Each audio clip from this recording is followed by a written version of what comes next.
49ers Raiders preseason opener. What can we take away from preseason week number 1, as it was some pretty bad football, let's be honest, out there happening in Las Vegas, and why special teams might have been the biggest story of the day. Coming up on today's Locked On 49ers. You are Locked On 49ers, your daily San Francisco 49ers podcast, part of the Locked On Podcast Network, your team every day.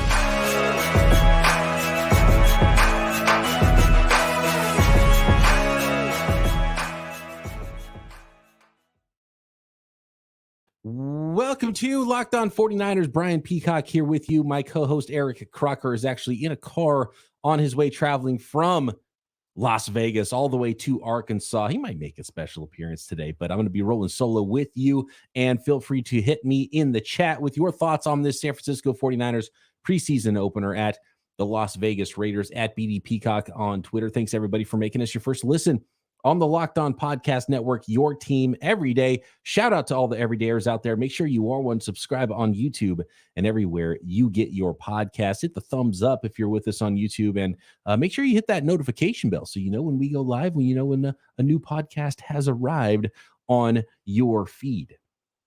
Okay, let's obviously we got to start with the quarterbacks.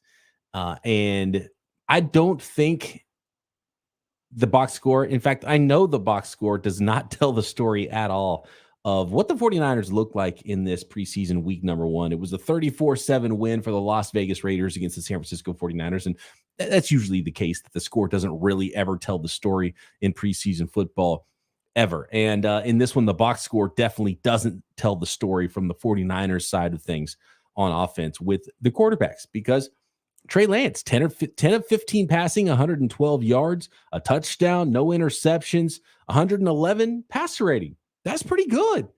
Things did not look very good for Trey Lance in the San Francisco 49ers offense. And my biggest takeaway from this game, aside from, each individual player's play, is that the 49ers depth might be an issue this year.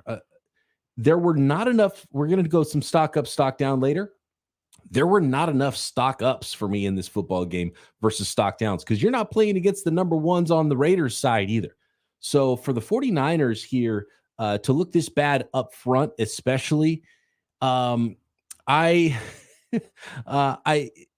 didn't like the look at all of the 49ers second and third units in this football game. And that's probably what they needed, is a football game with more and more reps. And so we're probably not going to see a lot of 49ers first teamers throughout the preseason. And, hopefully the next time we see the second teamers for the 49ers, they look a lot better. But specifically when it comes to Trey Lance, and let's go to Trey Lance, the quarterback, because of course that's going to dominate headlines, the quarterbacks. And we've been waiting all offseason to see what Trey Lance looks like, Trey Lance 2.0, right?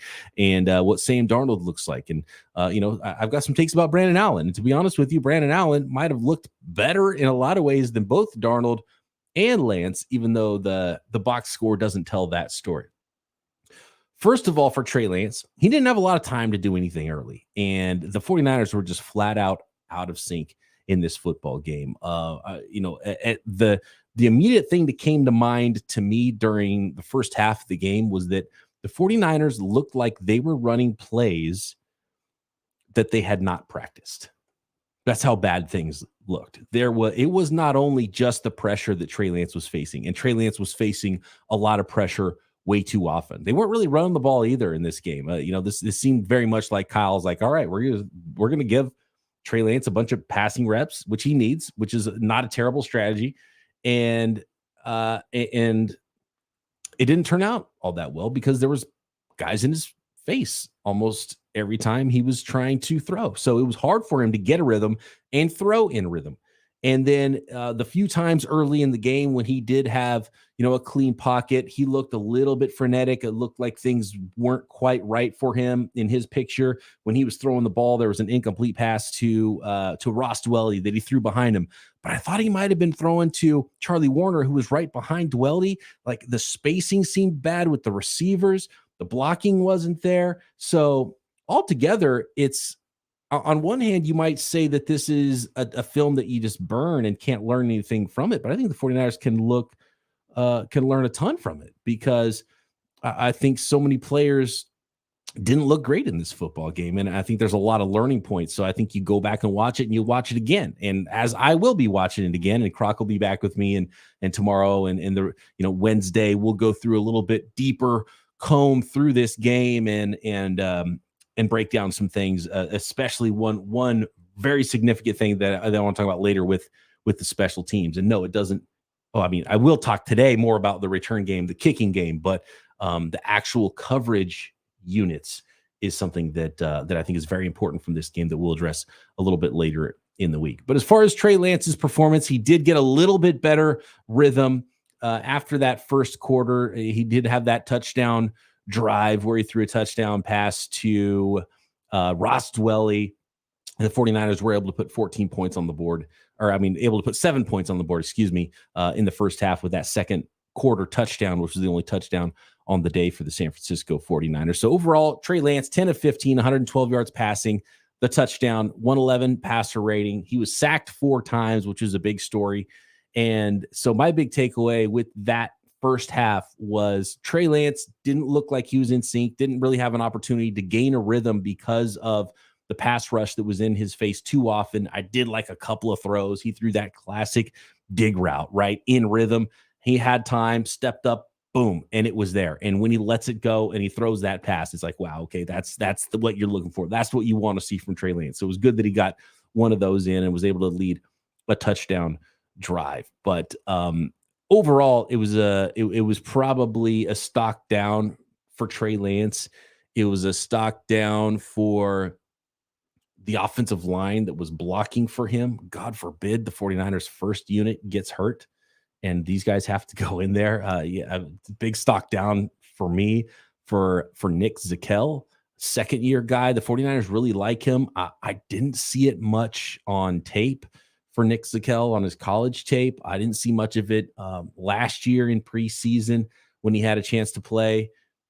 And he was at right guard in this game. And it seemed like that was the most common place that pressure was coming from was right around where Nick Zakelj was. And there wasn't a lot of places for Jordan Mason and Ty Davis Price to run in this football game either. So I think the biggest stock down in this entire game to me was that backup offensive line.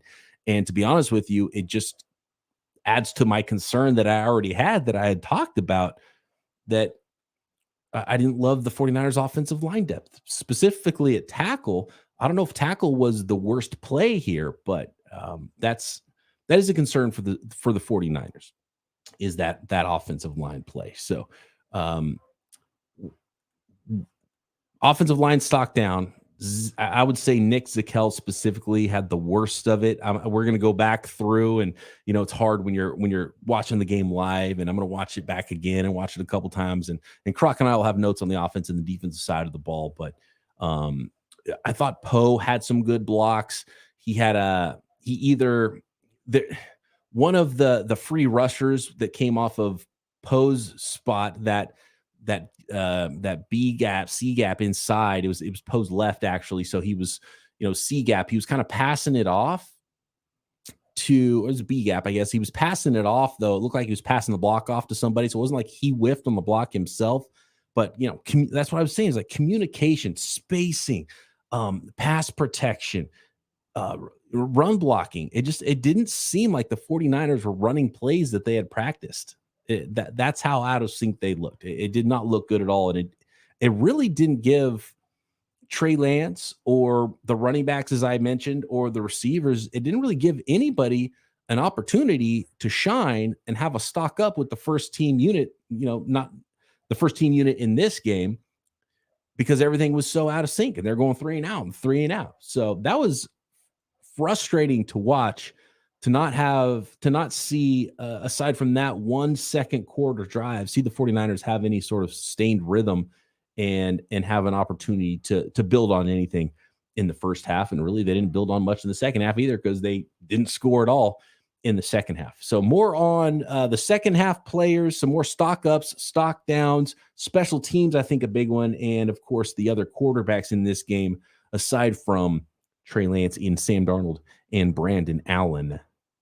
Next, today's episode of Locked On 49ers is brought to you by Underdog Fantasy. I'm in the middle of a slow best ball draft right now at Underdog Fantasy because August is here. And you know what that means? It's the official start of fantasy football drafting month. Get championship ready for your home league by trying out best ball on Underdog Fantasy. It's my second best ball draft. I did the fast best ball draft, 30 seconds between picks. You can go boom, boom, boom, draft an entire team in right away, or you can do a slow draft that takes a few days. It's a live snake draft either way. No waivers, no trades in best ball leagues.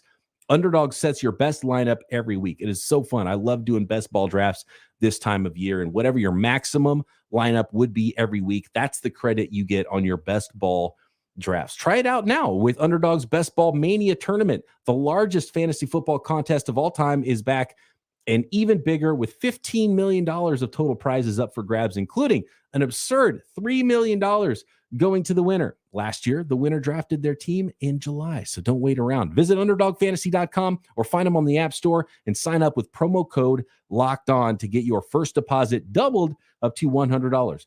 That's Underdog Fantasy, promo code LOCKEDON. Okay, and I do want you guys in the chat here that are with us live on YouTube, and appreciate all of you, all of the everydayers out there. Let us know what you think your stock up, stock downs are, and we'll get into some of those here in a little bit. So moving on to the other quarterbacks in this game. I thought Sam Darnold had a better rhythm immediately out of the gates, but I didn't think he looked amazing either. He made a couple of nice throws. He was 5 of 8 passing, 84 yards. He had a 97.9 rating. But again, I think for both Lance and I think for all the quarterbacks, the box score did not at all tell the story. And I think both Lance and Darnold had some good throws. I think both Lance and Darnold had some bad throws that they probably want to have back. And there's definitely some learning moments from both of them. But again, it was a situation where even at the 49ers best, where it seemed like there was a little bit of a rhythm, there just still wasn't much of a rhythm. There was, a bad block here or a penalty there or, a drop here or a fumble or whatever that kind of ruined any kind of rhythm that the 49ers could gain in this preseason opener. So I guess it's somewhat to be expected. Look, it's preseason. You kind of throw it out. You can't expect teams to look amazing right out of the gate, but you've been practicing whether it's walk through speed or whatever, installing plays. You've been practicing all spring and summer long to not even be able to look like you're playing in the same league as the backups that you're playing against. Brandon Allen's line looks terrible, but I thought Brandon Allen, to be honest with you, looked as good as Lance or Darnold in this game, and maybe even better. He was also 5 of 8 passing, just like Darnold was, but for only 36 yards. He did have the interception. I thought maybe he had one of the best throws of the game. So that's a feather in his cap, even though he didn't have a ton of passing yards in this football game. But clearly he looked like a player who was, and look, we're talking about a number 3 quarterback for the 49ers. If he was a number 4 right now, if he even makes the team, it's going to be as a number 3. So I feel pretty good about Brandon Allen as a number 3 quarterback, probably one of the best number 3 quarterbacks the 49ers have had if he does stick. And really, look, you can't be excited about your number 3 quarterback. Like if for 49ers fans out there and, someone who doesn't follow the team's like, hey, what do you think about the 49ers this year? Like, wait, we might have the best number 3 quarterback we've had in like decades. That might be true, but that's not what you want to be the selling point of this football team going into the 2023 season. But I do think that is the case. And I liked what I saw from Brandon Allen, even though the stat line doesn't look great. Not that any of the quarterbacks were great. I thought the quarterback room as a whole was probably a stock down. And you hope that next week they have an opportunity to get a little bit quicker footing, a little bit more rhythm earlier in the game and get a little more help from the rest of the football team. And again, one of my biggest takeaways from this game is I came away a little bit worried about the 49ers' depth. Looking at the running back room here, Ty Davis-Price and Jordan Mason, both guys ran hard. There wasn't a lot of holes for either one of them. Not a lot to get excited about. there, but I didn't think anything great or bad about how either one of them played. I do think one of the biggest things you can take away from a football game like this is just the order that guys are played, because that's the coaching staff telling you, well, this guy's up first. And that doesn't mean it's set in stone, but Jordan Mason, JP, he was out there first. He got the first snaps. So if there's a 49ers depth chart, Jordan Mason is a tick ahead of Ty Davis-Price. Now, that doesn't mean it can't change, but there was nothing in this game to make me think it would change. Nothing I saw last year from the 49ers that would make me think that Ty Davis-Price should be ahead of Jordan Mason, although all reports from camp have been great with Ty Davis-Price, and he looks fine here, and I like the way he puts his head down and runs. I just like Jordan Mason's juice a little bit more, and I think he's got a little bit more in the vision department. But again, not a lot of holes for either one of these guys. Maybe a stock down for undrafted free agent running back Kaelyn Laboure. Or is it Labourne? I heard it was supposed to be pronounced Labourne, but Greg Papa, who's usually on top of his stuff, was calling him Labourne still during the game, so I don't know which way to go. But Kaelyn Laboure wearing number 36, I thought he would be all over. I didn't, to be honest with you, I'm surprised how much Jordan Mason and Ty Davis-Price ran the ball in this game, which is almost a stock down for them, because that's the coaching staff saying, we don't mind if these guys get hurt. Here's all these other players. We don't want them to get hurt. We're not even going to play them. Or if we play them, we're going to play them very little. But hey, guess what? Jordan Mason and Ty Davis-Price, the most injury-prone position in the NFL, you guys are going to play a whole bunch. We're going to run the ball a whole bunch with you. So that tells me they want to see something from those guys, or at least tells me there's a competition going on with those guys. Whereas, Christian McCaffrey's not going to sniff preseason carries, and Elijah Mitchell's banged up already, and he's going to be in bubble wrap for the preseason. But clearly, those guys, when they're healthy, are going to be way ahead of Jordan Mason and Ty Davis-Price, most likely. And maybe it's a situation where they're trying to maybe hide Kaelyn Laboure in the preseason so they can sneak him onto the practice squad. Maybe that's part of it. He only got one carry for 0 yards in this game. It was in the fourth quarter. Jeremy McNichols, who they just signed earlier this week, actually got on the field in front of Kaelyn Laboure. So I was a little bit surprised by that. And it might be a stash situation for the 49ers. Maybe it's a receiving game, because we did see a drop by Laboure, or that he wasn't ready. He wasn't turned around by the time Brandon Allen, hit him with this pass, which is a great point. That's sort of the timing thing. Like, Brandon Allen knows what his timing is supposed to be. He's getting the ball out to his running back. He's checking it down quickly. And the running back's not even, doesn't even have his head turned. It's not even ready to make that reception. So the 49ers definitely have some kinks to work out as far as timing goes in their offense, specifically with the backups on their football team. All right, we talked offensive line. We've talked running backs. We have talked quarterbacks here. Let's talk a little bit about the defensive side of the ball, and then we'll get to some special teams, because I do think there's some big takeaways with the special teams in this one. I love seeing Clelin Ferrell, with maybe the play of the game for the 49ers, just a very quick, I beat you quickly and badly, sack, swim move, club swim inside, boom, sack for Clelin Ferrell, the former Raider. I hope Clelin Ferrell takes the same ferocity with him from this game into other games that aren't against teams that he didn't just get, didn't just have a really bad start to his career with. And I'm sure there's some feelings there when it comes to the Raiders. And I hope he keeps those feelings, those angry feelings with him the rest of the year, no matter who the opponent is, if they're not wearing silver and black. And it was against, I think, a third string offensive tackle for the Raiders, which is what happens in these preseason games, which is why you can't take too much from them. But you can take more from them when you're losing reps than when you're winning reps, I think. I think it's a good way to put it. And I think that would be accurate. But I did like seeing that from Clelin Ferrell, who looks like he's most likely earning at least an early down starting nod, potentially for the 49ers, although I think there's a lot more to be decided there with Taco Charlton now on the squad.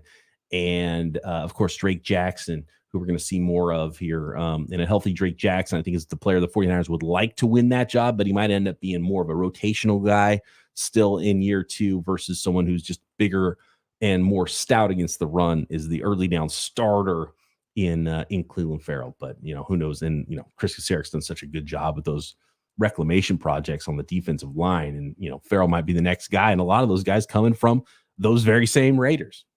But I like seeing that. I like seeing a big, clear win from the guys up front in Cleveland Farrell. So stock up there, and I would say a stock down for Javon Kinlaw. I mean, Javon Kinlaw is a first round pick who's playing in a game where other first round guys aren't playing because they're too important to the team, and he's out there, not winning reps, pass rushing when he should be, have gap contain. So the Raiders aren't, running all over the 49ers, and they ran all over them in the first drive.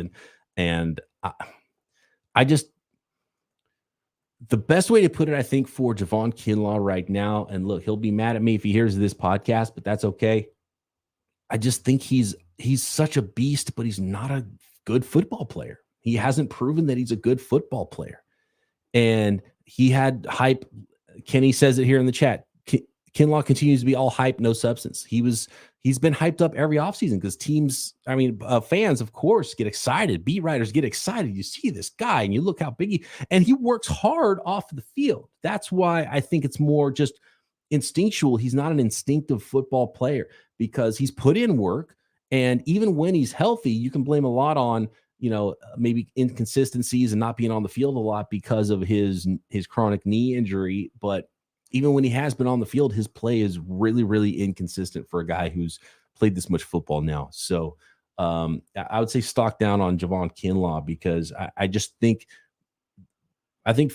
I stopped believing a while ago, but I think fans should just stop buying the hype on Kinlaw. I agree with the chat there, Kenny, and just look, whatever he gives you is a bonus, but I don't think you should expect a big role from Javon Kinlaw right now until he proves he's just a better flat-out football player. And some guys don't look the part and are really good players and are just ballers. And, Javon Kinlaw just seems to be the opposite, no matter how many one-on-one reps he wins or how good it looks when he walks off of the bus. He's just never been a baller for the 49ers, which is unfortunate. Okay, next, a couple of standout players for the 49ers and a big stock down. And I think the biggest thing we can take away from preseason game number 1 and a game like this especially is on the special teams. Next. Today's episode of Locked On 49ers is brought to you by FanDuel, America's #1 sports book. Football season is about to kick off, and FanDuel is giving you the chance to win all season long because right now, when you bet on a Super Bowl winner, you can get bonus bets every time they win in the regular season. That's right. You heard me right. You go right now at FanDuel, bet on a team to win the Super Bowl. For example, the San Francisco 49ers. Every time the 49ers win a game all season long, you get bonus bets. Just pick any team and you'll get those bonus bets for every victory, not just the Super Bowl victory. And you can use those bonus bets throughout the season on spreads, player props, over-unders. I love the way you can build parlays at FanDuel. The website is so easy to use. It is safe and you get paid out instantly when you do win. So visit FanDuel.com/lockedon and start earning bonus bets with America's #1 sports book. That's FanDuel.com/lockedon. Okay, staying on the defensive side of the ball here for the San Francisco 49ers before we get too deep into special teams.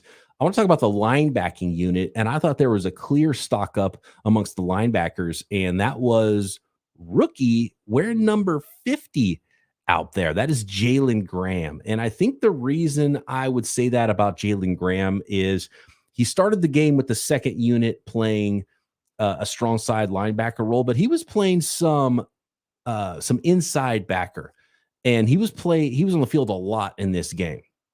And I think that is huge for him because he's a player that I saw that was like, I didn't think that middle linebacker, weak linebacker was an option for Jalen Graham based on his college tape. I thought he's a little too stiff. I didn't know if he was going to be able to run sideline to sideline, if he was going to be able to operate. He had plenty of size and he's stout against the run, but I thought he was a better fit as a strong side backer, which is the least used linebacker in the 49ers scheme and a player that might not be on the field on third downs. But for the 49ers to use him inside like they did, I think that's key, that they're trying to develop him there. And I think it tells you how the 49ers feel about him, which is the biggest win. And then on top of that, he played pretty well. I think there were some times where that stiffness does show up. And so I'm still a little bit worried about that. But again, you got Fred Warner as your starting middle linebacker. You just need a guy that can back up that position, because if you're just a strong side linebacker, I don't know how much,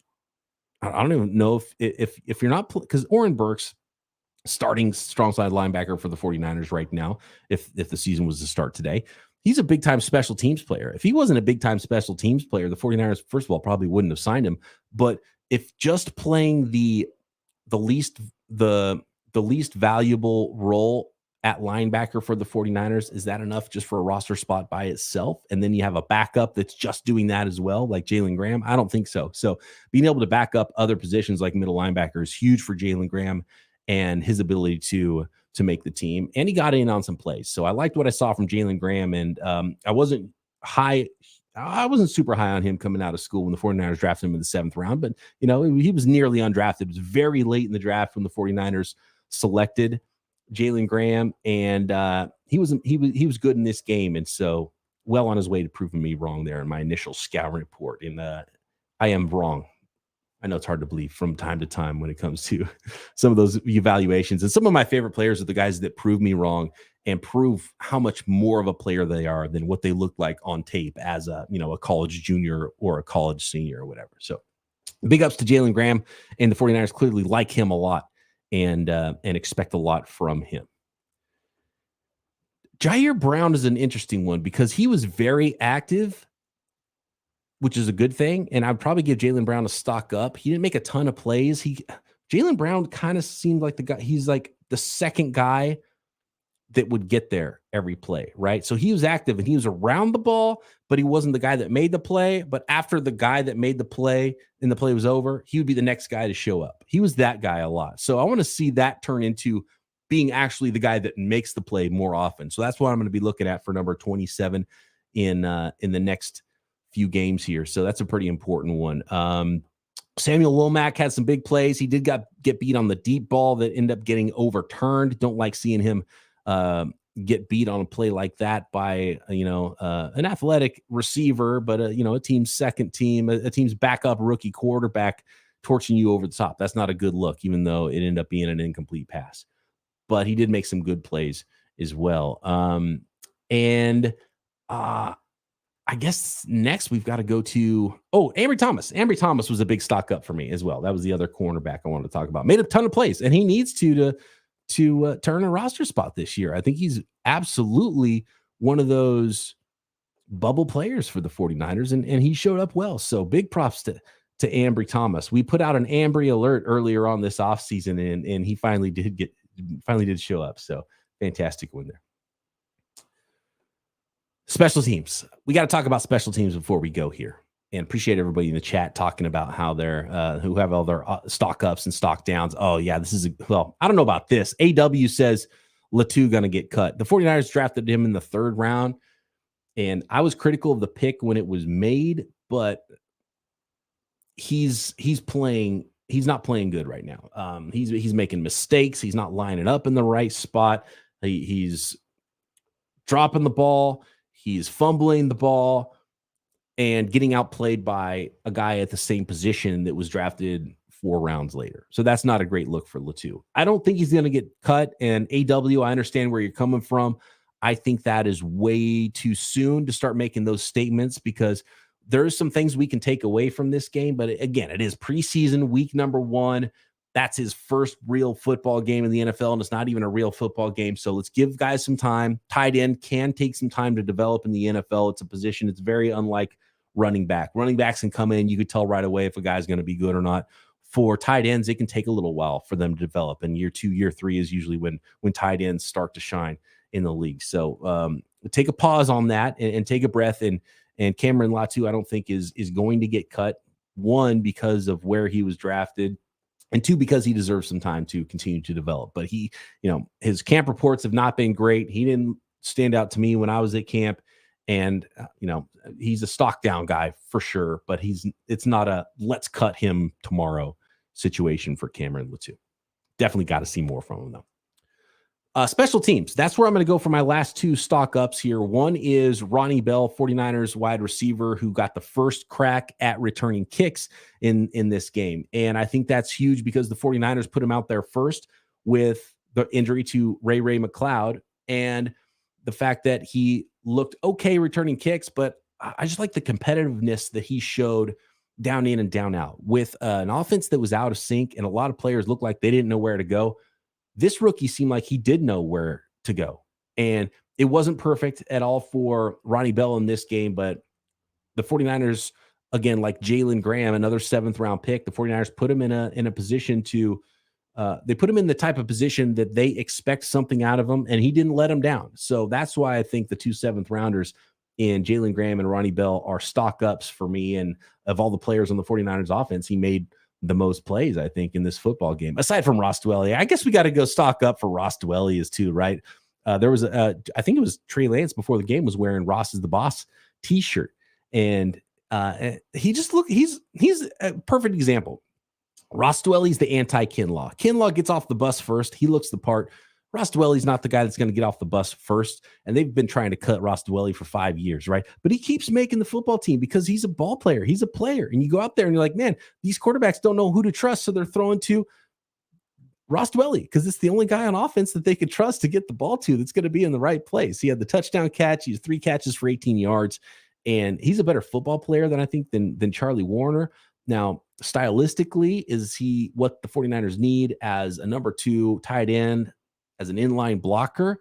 I don't know, but he's a better all-around tight end and a better football player than Charlie Warner. And if I was breaking with my best 3 tight ends today, it would probably be clearly George Kittle, but then it would be Ross Dwelly and the rookie Braden Willis. And it wouldn't be the 3rd round pick Latu, and it probably wouldn't be Charlie Warner. But that's not how things are done in the NFL. Sticking with special teams, stock down for Jake Moody. This is tough because he had made almost he missed more kicks today than I think he's missed all of training camp. And he almost missed the extra point as well, left. Then he misses the first field goal attempt that's 40-something yards. It was not a long one. I think it was maybe 40 yards. Way left, then comes back, overcorrects, missed the second one, longer field goal, but misses it way right. Neither one was very close. And I don't want to crush the guy because I know people are going to be all over him because he was a 3rd round pick and he's a kicker. But when you're a 3rd round pick and you're a kicker, you better be making kicks. And now things get a little tight for you, right? Because now you started to miss kicks. Now, do you start thinking about it a little bit? Was it just those, as Akshay puts it here in the chat, rookie nerves? Was it just rookie nerves? And next game you're like, okay, I'm back at it, and boom, starts nailing me. It looks like he's looked all camp, but it's very different in practice than it is in the games when things are for real. And this wasn't even for real. You wait till he misses a regular season kick and how fans and media and everybody's going to be all over him. And his draft status is just going to add to the microscope that Jake Moody is under. So hopefully he can rebound from this very quickly, make a bunch of kicks in the last 2 preseason games, because Zane Gonzalez didn't even get a shot. Like, this is the most rigged competition ever. Unless Moody is just awful, Zane Gonzalez has no shot to make the team. And they're probably going to continue to give Moody all the kicks in the preseason to hope he turns things around and starts making them. But we'll see. Not a great start in his first real game action for Jake Moody. Last one, stock up, is D'Shawn Jamison. And I tried to tell y'all before that D'Shawn Jamison was a legit return man. I watched his college tape coming out of Texas when he was signed as an undrafted free agent by the 49ers. And I thought he was a better return guy than a corner. And he's been pretty darn good and confident. And, he's quick and has looked good as a cornerback in camp. And he was fine in this game as a corner. But, man, he just is so natural as a return man. I think it's pretty clear that with Ray McCloud out, D'Shawn Jamison is the 49ers' best return man. Is that enough to make the team on its own? Has he shown the 49ers enough as a cover guy to make the team as the number 1 return guy? Or do they go to a guy like Ronnie Bell? Maybe he's not quite as good a return man, but they have a better place for him to play at wide receiver, and they've got too many guys at corner. And so they cut Jamison, hopefully bring him back to the practice squad because Ambry Thomas played well, and they're not going to cut Womack, who was their 5th rounder last year, and they're not going to, Darrell Luter might stick around on the PUP list for a while, the way it looks, and maybe that's a way for them to clear an extra roster spot. But if you were just grading the 49ers as a battle for, okay, Ray McCloud's out, who's the best return man to start the season? It might be D'Shawn Jamison. One thing I did not like was that I think it was his last punt return. You got to take it upfield. You can't be dancing around and going in reverse and going backwards. And he might like had 0 yards or even lost a yard on that return. You got to get upfield. So you can't do that. I'm sure the coach is going to be on him about it, but his first couple of returns, he just looks so natural, got out to the 40-yard line like it was nothing, like it was a walk in the park for him. So very interesting player, D'Shawn Jamison, undrafted, free agent. Is there enough numbers for him to make it at cornerback and make the roster and be the 49ers opening day kick returner with Ray McCloud out? That's an interesting one to follow, but I think they do have a couple of at least decent options for a few weeks in Ronnie Bell and D'Shawn Jamison while Ray McCloud gets healthy. All right. Let us know your thoughts at BD Peacock, at Eric_Crocker. Croc will be back with me tomorrow. We'll go through this game with a fine-tooth comb. More thoughts on preseason week number 1 and all of the latest 49ers news as we do every stinking day right here, Locked On 49ers.